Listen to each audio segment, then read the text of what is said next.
What is up, ladies and gentlemen? My name is Sam and today I want to talk about my third most favorite addiction, aside from coke and cigarettes. So, without further ado, this is how digital waifus made billions. Some of you know that I'm a proud collector, figures, merch, all that stuff, and one very unfortunate day, I discovered this beauty. This is Hoshiguma, hands down, one of the most stunning figures I have ever seen, so she obviously instantly became one of my top grails. And of course I had to look her up. She came from a little mobile game called Arknights, and that, my friends, was the beginning of the end. The next day I told a buddy at work about her. He left because it turned out that he is playing Arknights since launch. So he explained to me how it worked. The systems, the drops, the gacha. And as a former drug addict and proud gambler, I did what any rational man would do in this situation. I downloaded them all. But what exactly is a gacha game? Gacha games are free-to-play, mostly mobile-focused games that dip in all kinds of genres. Open world, puzzle, shooter, tower defense, and yes, even some adult games. The only aspect which differentiates those games from normal games is the so-called gacha mechanic. Yeah, who would have thought? This mechanic is basically a slot machine. You've got your so-called banners, which are basically like a roster of percentages for what rewards you're able to get. Some of them are always there, while others are limited time to get your boner even harder if you're really lucky and you pulled what you wanted. Those so-called pulls are also pretty simple. Insert the coin, aka the in-game currency, and start praying to whatever god you believe in. And luckily for you, my friend, every banner has a pity system. Pity basically means that the game eventually guarantees you something good. Like, imagine a girl that gently sucks you off after you've been pegged 79 times in a row. But before you're able to get to the pity, you first need to make some pulls. And now the fun part, you can only pull if you have the right currency. Most of the gacha games, or at least every gacha game I've played so far, offers 3 ways to get this currency. For example, through playing through the story, do some exploration, finish your dailies and weeklies, participate in events, and yada yada yada. But there is another easier and way faster way to get this currency. Your own hard-earned money. And that, ladies and gentlemen, will have an extreme influence on your own experience with gacha games, because this will decide if you will be a so-called free-to-play player and hate every second in your miserable life, or if your ego stands in your way and you decide to rob your own grandma just to become one of the so-called whales. But where does a beauty like a gacha game even come from? Like everything worthwhile living for, gacha games come from the sacred land of waifus. The word gacha comes from the Japanese word gachapon, which would roughly be translated as capsule toy. I know it's not the perfect translation, but this is the one I found. Gachapon are Japanese capsule machines. You pop in a coin, get a plastic egg, and pray that you got what you wanted, because the trick is you will have no idea what exactly you just pulled. So if you want a specific toy, you better hope that God has blessed you for the day. But let's be honest, you aren't here to get a history lesson on some old-ass machine that was cool in the time before the internet. So, let's talk about the digitalization of this machine. Who's that Pokemon? It's Gacha Games.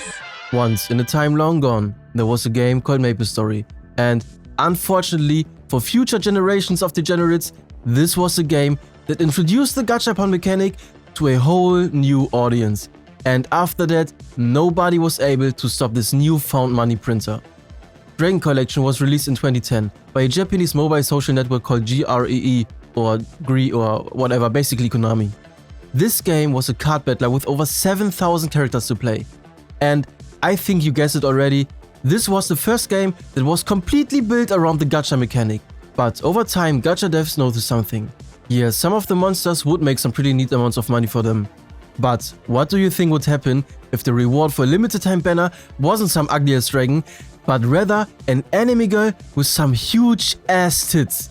And this, my friends, started the rise of degenerate gacha games. I mean, to be honest, now I could name many famous and beloved gacha games that came after that, like Fate Grand Order. But we all know there was one big game. One game that changed the whole industry and made gachas to this big mainstream phenomenon it is today. Genshin fucking Impact. Genshin Impact made its debut in 2020, and it changed the whole industry overnight. At first glance, it looked like a shameless Zelda Breath of the Wild clone. Basically, open world exploration, elemental combat, stamina-based climbing, you know what I mean. But that wasn't what made this game so fucking famous. What truly changed the game was its characters. MiHoYo didn't just create a game, they created a roster of digital waifus and, I don't know, husbandos if you're gay or a woman, that were deliberately crafted to be irresistible. Every character felt different. Distinct silhouettes, tailored voice acting, emotional loaded backstories, and just the right balance of visual appeal and personality archetypes. And yes, let's be honest, most of them were hot as fuck. And this was by design. Genshin wasn't just built around power fantasy, it was built around emotional investment. The whole structure of the game, from storyline to character interactions to the team building, was meant to strengthen your bond with specific characters. Why? Because the deeper the attachment, the more likely you are to spend your hard-earned money. They basically weaponized parasocial relationships. If you love a character, if you relate to them, fantasize about them, basically jerk off to them and you feel like you know them, you will start justifying spending money, not just to pull them, but to be closer to them. That's not gameplay, that's just psychology 101. And what does Asmongold always say? Your characters need to be fuckable to make some money. By the way, go and subscribe to Project Sam. I love this guy and I believe he will be the next big YouTuber. And behind all of what I explained right now is intentional character design theory. Colors chosen to evoke feelings, personalities that echo enemy archetypes, stories specifically engineered for sympathy.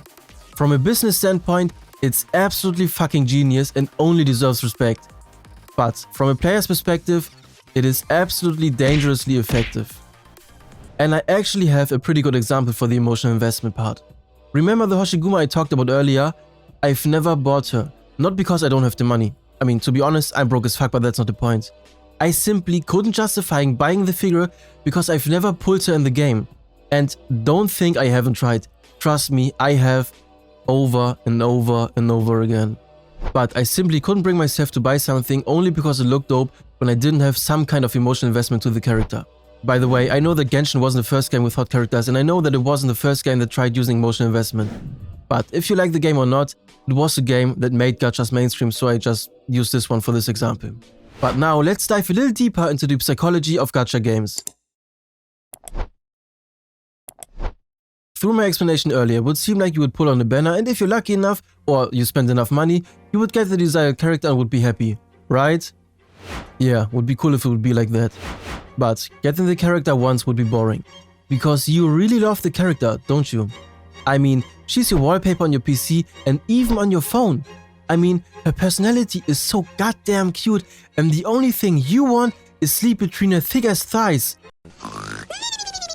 So, instead of pulling for her once, you pulled her twice. But that's not just because you love her so much.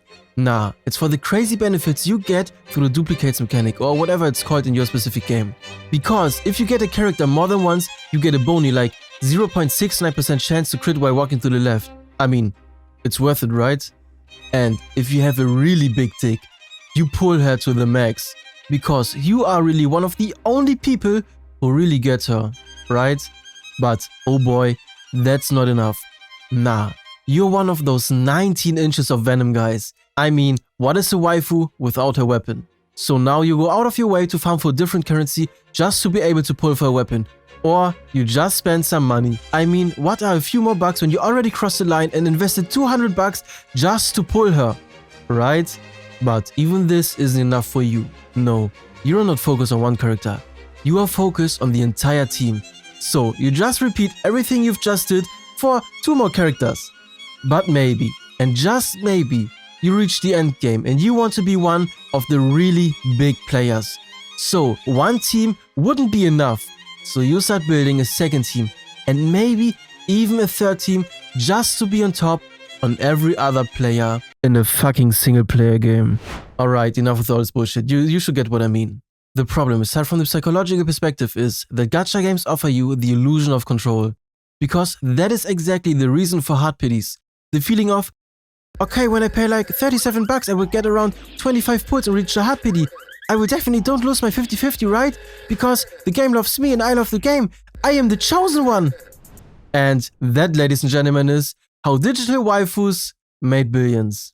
For example, let's look at some revenue stats. The Pokemon TCG, which here is categorized as a gacha game, made an estimated $81 million. Genshin Impact made 39, Honkai Star Rail made 30, and Wuthering Waves made an estimated $20 million. I'm talking about a single month. The company behind some of the biggest gacha games right now, MiHoYo, is valued at $23 billion. They are the most valued private gaming-focused company worldwide. And the only thing they do is selling digital waifus. I really don't want to sound like I hate gacha games, because obviously if you look at my channel, I don't.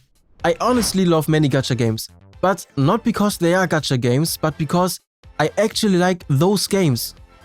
Okay, maybe I like pulling a little bit because it reminds me of gambling, but that's not the point. I also love the communities in those games, at least sometimes. The fan arts, YouTubers, Reddit discussions and the memes. I mean, yeah, it can get really toxic sometimes, but there will always be some black sheeps. And yeah, some of the people take those games really serious, like making discussions about optimal team comms, meta waifus and pull or skip characters. And hey, if you're one of them, good for you, man. I'm glad you enjoy the game. But to be completely honest, that's just not my thing. And I think that's okay. For example, right now I play 4 gacha games. Wait, hold on. I know what you think. This guy must be the new gacha god, right? Nah, what I mean is that I have 4 gacha games installed that I play from time to time. Arknights, Wuthering Waves, Nika and Snowbreak, while Nika and Wuva are the ones I play the most right now. I don't care about dailies, weeklies, events or other bullshit. I mean, of course, when those games have crazy updates, like, I don't know, Wuva 2.0, I'll try to take a look when I get the time, but to be fair, it's nothing crazy for me. I just play them when I feel like it. Yeah, I'm sorry, you just watched a video from a filthy casual player. For example, I love Wuthering Waves, but to be honest, not for the characters. I mean, yeah, they are hot as fuck, and honestly, I think characters like Carlotta have an extremely good design and a phenomenal written personality. Also, Jennifer English is just an absolutely incredible voice actress, and to be fair, right now, and especially since Expedition 33, she's my absolute favorite voice actress. But anyway, but that's not why I like the game. I actually love the game because I think the open world is absolutely fucking incredible. Like, the artistic vision behind it is just absolutely mind-blowing in my opinion. Everything just looks so fucking cool that every few days I start the game and just run around the world and do some bullshit and just, I don't know, immerse myself in this beautiful open world. Don't believe me? Look at my team. I don't fucking care for a good team or the most optimized builds or anything like that. I just want to play the characters I enjoy and just having fun for a few hours. On the other hand, I have some friends who take those games really serious, like really serious. Always doing the dailies, farming for echoes or whatever there is in the games, building optimized team comms and yada yada yada. And like I said, hey, if you're one of those people, good for you, man. Don't let my way of playing ruin yours. And to be honest, no, I am not a free-to-play player, because I have one rule when I play those games. When I play free-to-play games and I really enjoy myself while playing for a few dozen hours, I want to give something back to the devs. And to be honest, I don't fucking care what you think about this rule, or if it's crazy big company with more than enough money, and I don't even care what type of game it is, if it's Marvel Rivals or Wuthering Waves or Nika. It's just my way of playing, and it's just my way of giving something back to the devs who work their ass off to make such a beautiful game. Oh, and to be fair, sometimes I really want a specific character like Cantarella or Zani, so yeah, maybe. Anyway. It's 2025, and the biggest financial competitors to Hollywood and other entertainment industries are anime girls with swords and big-ass thighs. And to be honest, I get it. Because in the end, it's the same as it always has been. Sex sells, even if it's pixelated. And I'm sure you'll notice what's happening right now. We now entered an era where gacha games aren't the only digital waifus make a shit ton of money. From Insta reels that harass me, but at the same time tell me that I'm a good boy. Nigga, what are you doing with your life? To VTubers, AI bitches and even some VR shit I've seen. So it's safe to assume that this will only be the beginning. Because the question I have right now is, how will digital waifus affect our social life? And, more importantly, are digital waifus the future of intimacy and love? But I think that's a topic for another video. Anyways guys, stay safe and spend responsible. Don't forget to like and sub. See y'all in the next one.